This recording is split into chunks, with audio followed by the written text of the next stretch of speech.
Chapter 3, Children of God. India, Jawaharlal Nehru said, contains all that is disgusting and all that is noble. Nothing it contains is more disgusting than the hideous system, as Gandhi called it, of untouchability, the canker eating at the vitals of Hinduism. 5. Orthodox Hindus did not share this view, nor did they welcome Gandhi's effort to extirpate the evil. In attempting to eradicate untouchability, Gandhi was tugging at roots several thousand years long. They originated in the prehistoric Aryan invasion of India and grew into the hearts, superstitions and social habits of hundreds of millions of people. Many Western nations have their untouchables. 5. But the stubborn Hindu phenomenon of untouchability stems from peculiar historic and economic circumstances which are tied together into an ugly bundle by the sanction of religion. In the long, unchronicled night before the dawn of history, a fair-skinned folk called Aryans inhabited an area north of India. Perhaps they hailed from the distant Caucasian isthmus between the Caspian and the Black Sea, or from Turkestan, or even from the more remote Russian valleys of the Don and the Turk, where exquisite gold ornaments of the ancient Scythians have been unearthed. Nehru notes that Pathan dancing resembles Cossack dancing. 6 or 7,000 years ago the Aryans began pushing south. One tide of the migration swept into India about 2000 or 3000 BC, another moved into Iran. A third descended into Europe. Hence, the Indo-European language family. There is an evident bond between the Sanskrit of India and many Western tongues, Sanskrit Pitri, Latin pater, Greek pater, English father, Sanskrit matri, Latin mater, Greek meter, English mother, Russian mat, Sanskrit dirty, English daughter, German Tochter, Russian dock. Gradually, the Aryans, which means noblemen. 5, conquered northwest India. They found there an older civilization related to that of Babylon, Assyria and presumably Egypt. In 1922, at a place called Mohenjo-daro, about 200 miles north of Karachi, an Indian archaeologist, examining the ruins of a comparatively new Buddhist temple 1700 years old, found, beneath the temple, proof of a much more antique city. Scientific excavations at the site brought to light a treasure of clay seals, beads, bricks, pots, utensils and ornaments. One jar had a Sumero-Babylonian inscription in the hieroglyphic writing of Mesopotamia, which dated it between 2800 and 2500 BC. Many of the discoveries at Mohenjo-daro and other excavated spots in the same area resemble those in Ur of the Chaldees, Kush and Tel Asmar in the region of the Tigris and Euphrates. Explorers have since traced the abandoned caravan routes over which northwest India and the biblical Near East exchanged goods and culture.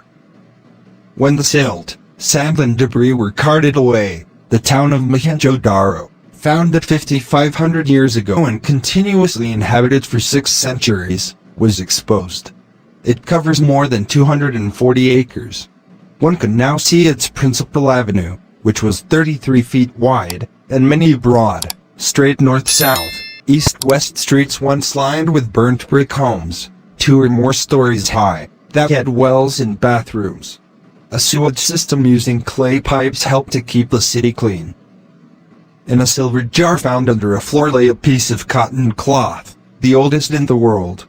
Bronze razors, chairs, spoons, cosmetic boxes, silver drinking cups, ivory combs, bracelets, nose studs for women, necklaces, bronze statuettes showing that ladies wore skirts and girdles, gold beads, gambling dice, and thousands of other historic objects have been retrieved from the dust of ages in this most exciting unveiling of India's past. Either a flood or an epidemic destroyed this earliest known Indian civilization. The Aryans brought their own gods and goods and put a new stamp on the country. They used horses and chariots, battle axes, bows and javelins. The Rig Veda, consisting of 1028 hymns and written in liturgical Sanskrit, pictures the life of these conquering Indo-Aryans 4,000 to 5,000 years ago. Said to be the oldest book in the world, the Rig Veda reveals the origin of the Hindu caste system and of the untouchable outcasts. No caste divisions, as far as can be ascertained, encumbered the Aryans on their arrival in India. but conquest brought social differentiation. Though the subjugated territory was hardly the home of barbarians, or blacks, the Rig Veda speaks of the inhabitants contemptuously as black-skinned, noseless, and malignant, who did not know enough to appease the gods with burnt offerings of animals. The Aryans employed these inferiors to till their fields, tend their herds, barter their products and fashion their tools and ornaments. The merchants and farmers constituted the Vaisya or third caste, the craftsmen the Sudra or fourth caste. Power and wealth sowed discord among the Aryans, and they called upon a Raja or king to rule over their several districts. He and his courtiers, and their fighting men, and their families constituted the master warrior Kshatriya caste who were served by hymn singing, Veda writing, ritual performing, myth-making, animal sacrificing Brahmins or priests. Such was the ascendancy of religion and intelligence. However, then the Brahmins became the top caste, while the Kshatriyas occupied the next rung down. The Aryans, who entered India poor and women, intermarried with the local population. This healthy mixing of the blood continued even after the conquerors penetrated into South India, where they subdued the Dravidians. These races had evolved an interesting culture of their own, but they were dark-skinned, and the color-conscious Aryans consequently increased the height of their caste barriers. Dravidians became Brahmins, Kshatriyas and Vaisyas, but a larger percentage than in the north were impressed into the Sudra caste, and millions were left outside all castes. The Aryan invasion frightened many natives into the hills and jungles where they lived by hunting and fishing. In time, they timidly approached the Aryan and Sudra villages to sell their wicker baskets and other handicraft products. Occasionally, they were allowed to settle permanently on the edges of the settlements and do menial tasks, such as handling dead animals and men, removing refuse, etc. These were the Untouchables. Since modern times, vocation no longer follows caste. A Brahmin can be a cab driver, a Kshatriya a bookkeeper, and a Vaisya a prince's prime minister. On the other hand, the ban against marriage between castes is observed to this day, and when Gandhi appeared on the scene in 1915 few violated it. Indeed, the four castes are divided into 3,000 to 4,000 subcastes. Some of them resembling craft guilds, others the equivalent of blood or provincial groups. And parents preferred to find a wife for their son within the subcastes. Marriage of a caste member with an untouchable was, of course, unthinkable. Love marriages were considered rather indecent, certainly ill-omened. Marriages were arranged by parents. And why would a father demean his family by admitting a pariah bride into it? Untouchables were confined to tasks which Hindus spurped, street cleaning, scavenging, tanning, etc. In some regions, wheelwrights, hunters, weavers and potters are considered untouchables. To escape the humiliation, untouchables have adopted Christianity or Islam. Yet 40 or 50 million have chosen to stay in the fold even though they are kept outside the pale. Why? To perpetuate caste it has been clothed in the sacred formula of immutable fate. You are a Brahmin or Sudra or untouchable because of your conduct in a previous incarnation. Your misbehavior in the present life might result in caste demotion in the next. A high caste Hindu could be reborn an untouchable. The soul of a sinner might even be transferred to an animal. An untouchable could become a Brahmin. The human birth, Mahadev Desai writes in his introduction to the Gita, is regarded by the Hindu as a piece of evolutionary good fortune which should be turned to the best and noblest account. Then he quotes an old Indian poem, I died as mineral and became a plant. I died as plant and rose to animal. I died as animal and I was man. What should I fear? When was I less by dying? A woman might become a man in the next incarnation, and vice versa. Some Hindus would like to feel that at rebirth they will still be members of the same family, though their relationship may be altered. A husband and wife may be brother and sister, for instance, or sister and brother. Men with feminine propensities might turn into women in the coming incarnation. A person who is bloodthirsty and vicious may fall to animal status. A spiritual merchant may be reborn a Brahmin. A greedy Brahmin may be reborn in the merchant caste. Thus conduct alters inheritance, But once caste rank is fixed in any one incarnation, it becomes destiny. According to this doctrine, an untouchable is merely doing penance. An untouchable is exactly that. By raising his status rocks and impossible to take it to a high Hindu to the next incarnation. Obviously, this prospect reconciles religious untouchables to their current misery. In villages, the untouchables live on the lowest outskirts into which dirty waters drain. In cities, they inhabit the worst sections of the world's worst slums. If, by mischance, a Hindu should come into contact with an untouchable or something touched by an untouchable, he must purge himself through religiously prescribed ablutions. Indeed, in some areas, this is incumbent upon him even if the shadow of an untouchable falls on hand. Water for washing the hands and private parts is available on the most primitive untouchables are warned by a loud noise. Also take the road pride in the immediate environment of the approach of cask pans and drinking vessels.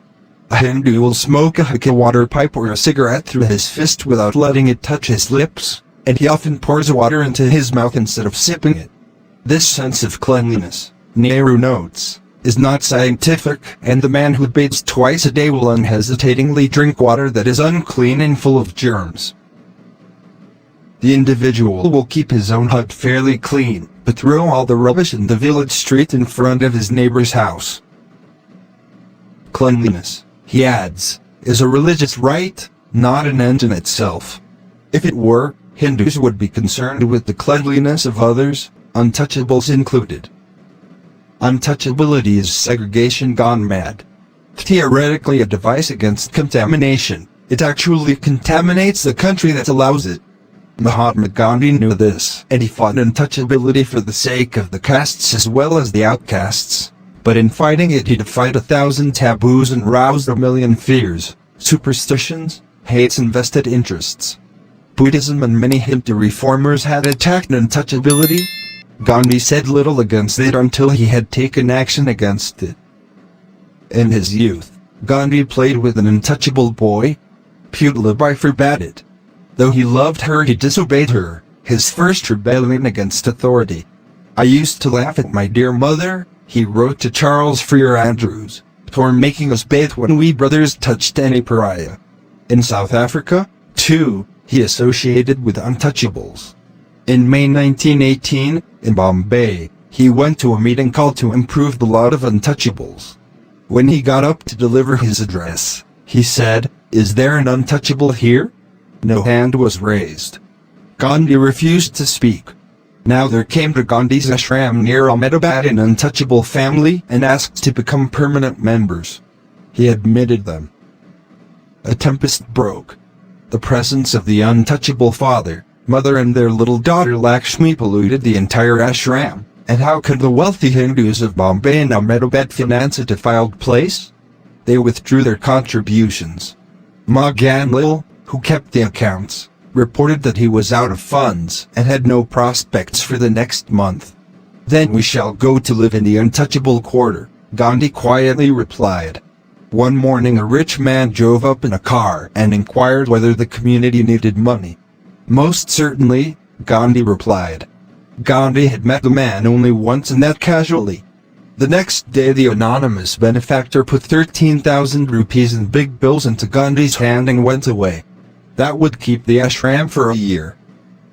This did not end Gandhi's troubles. The women of the ashram refused to accept the untouchable woman. Kasturbai, revolted at the idea of having Dani Ben in the kitchen cooking food and washing dishes, complained to her husband. Gandhi heard her patiently and appealed to her reason. But belief in untouchability resides in some remote nervous recess where, with racial intolerance, dogma and color prejudice among its neighbors, it eludes common sense and humanness. Gandhi therefore had to meet Kasturbai on her own terms. She was a loyal Hindu wife. Did she wish to leave him and go to live in Porbandar? He was responsible for her acts. If he forced her to commit a sin, it was his sin, not hers, and she would not be punished. Kasturbai was growing accustomed to her husband's strange ways. She could never refute his arguments. He had become a Mahatma. Who was she, the almost illiterate Gujarat woman, to question the man of God? He was now the loving teacher, no longer the lustful spouse. She resented him less and listened to him more. within her nerve tissue. To be sure, the hostility to the Untouchables continued to twitch. But her mind was gradually learning hospitality to his ideas. In the worshipful air of India, husband became hero. Presently, Gandhi announced that he had adopted Lakshmi as his own daughter. Caste her by thus became the mother of an untouchable. It was like bringing a Negro daughter-in-law into the pre-Civil War mansion of a Southern lady. Gandhi insisted that untouchability was not part of early Hinduism. Indeed, his war on the miasma of untouchability was conducted in terms of Hinduism. "I do not want to be reborn," he stated, "but if I have to be reborn, I should be reborn and untouchable so that I may share their sorrows, sufferings and the affronts leveled against them in order that I may endeavor to free myself and them from their miserable condition." If this prayer of the Mahatma has been answered, he is now an untouchable child in India and his devout followers might be maltreating him. But before being transformed into an untouchable in the next incarnation, he tried to live like one in this. So he took to cleaning the lavatories of the ashram. His disciples voluntarily joined him. Nobody was an untouchable, because everybody did the untouchable's work without considering themselves contaminated thereby. The outcasts were called untouchables, pariahs, depressed classes, scheduled classes. Gandhi understood psychology. He began calling them Harijans, children of God, and later named his weekly magazine after them. Gradually, Harijan was hallowed by usage. Fanatic Hindus never forgave Gandhi his love of untouchables and were responsible for some of the political obstructions he encountered during his career. But to vast multitudes he was the Mahatma. They asked his blessing. They were happy to touch his feet. Some kissed his footprints in the dust. They accordingly had to overlook. They forgot that he was as contaminated as an untouchable because he did scavenging and lived with untouchables and had adopted an untouchable as his daughter. Over the years, thousands of high-caste Hindus came to Gandhi's ashram to interview him, to eat with him, to stay with him. A few undoubtedly purged themselves thereafter, but most of them could not be such hypocrites. Untouchability lost some of its curse. Gandhians began to use untouchables in their households. Were they better than their saint? He taught by example. City life and industrialization have had the same effect of weakening the persecution of Harijans. In a village, everybody knows everybody else. But the untouchable does not look different, and in a trolley or train the caste Hindu might be sitting skin to skin with a pariah and not realize it. Inescapable contact has reconciled Hindus to contact. Nevertheless, the poverty of the Harijans remained, and the discrimination against them was far from overcome by Gandhi's early actions, gestures and statements in their behalf. He therefore continued his efforts unremittingly. Why did it fall to Gandhi, rather than to somebody else, to lead the movement for the emancipation of untouchables?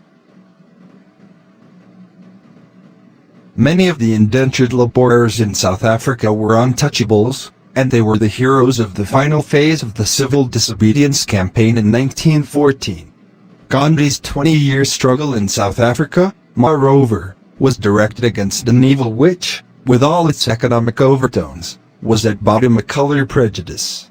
All men are born with unequal gifts but equal rights, and society owes them an equal or at least unimpeded opportunity to develop their native abilities and live in liberty. How could Gandhi, fresh from his fight for the equality of Indians in South Africa, countenance a cruel inequality imposed by Indians on other Indians in India? The foundations of freedom are sapped where anybody is denied equal rights because of his religion, the beliefs and deeds of his ancestors or relatives, the shape of his nose, the color of his skin, the sound of his name, or the place or estate of his birth. Gandhi's concept of freedom for India excluded Hindu immorality as well as British administrators.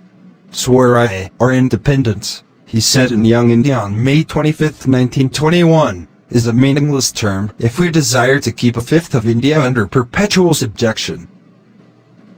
Inhuman ourselves, we may not plead before the throne for deliverance from the inhumanity of others. The simplest explanation of Gandhi's attitude towards untouchability is that he just could not stand it. In fact, he loathed this inhuman boycott of human beings so much that he said, if it was proved to me that it is an essential part of Hinduism, I for one would declare myself an open rebel against Hinduism itself. No man who cared more for popularity than principle would have made such a public statement in a country overwhelmingly and conservatively Hindu. But he made it as a Hindu in an effort, he said, to purify his religion. He regarded untouchability as an excrescence, a perversion of Hinduism. In Hinduism, however, an excrescence is difficult to distinguish from the essence. Hinduism is more than a doctrine and more than a religion. Certainly, it is not a one-day-a-week religion. It invades homes, farms, schools and shops. It is a way of life which meshes with the mythological prehistory, the history, the economy, the geography and the ethnography of India.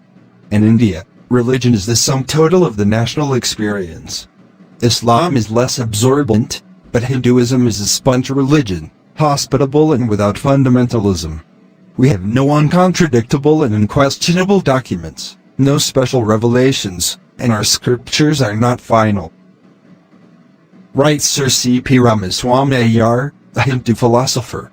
Hinduism is simultaneously monotheistic and idolatrous, because it has, at different periods in history, drawn in populations that accepted one or the other. The monotheists tolerate idols and the idolaters dance before graven images but pray to one god. Some Hindus sacrifice animals in their temples, and some hold it a religious duty not to kill a worm or germ. The reform movements of Hinduism, like Buddhism and Jainism, have never broken away in schisms. They disappear into the general bloodstream. Hinduism is flexible, capacious, malleable. So is the thinking of many Hindus. So was Gandhi's. India, he fought untouchability, is like a pure animal sacrifice. Palimpsest is an ancient part in the house of God, which has been written on or painted on and then varnished over. These wrongs were his brothers and he was there, painted on again and then varnished over and written on or painted on a third, fourth and fifth time. This economic use of materials has unintentionally preserved some precious relics of the past, and experts now know how to wash off the newer coats and reveal the old original inscriptions or drawings. The difference is that in the case of India, the varnish has, so to speak, dissolved, and all the words and figures of the several layers are visible at the same time as one intricate jumble.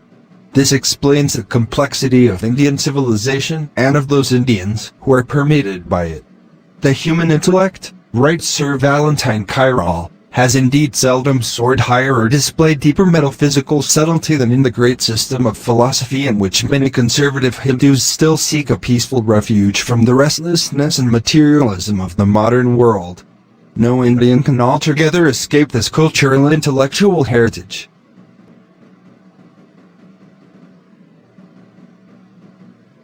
At times, however, only one layer of the palimpsest is visible.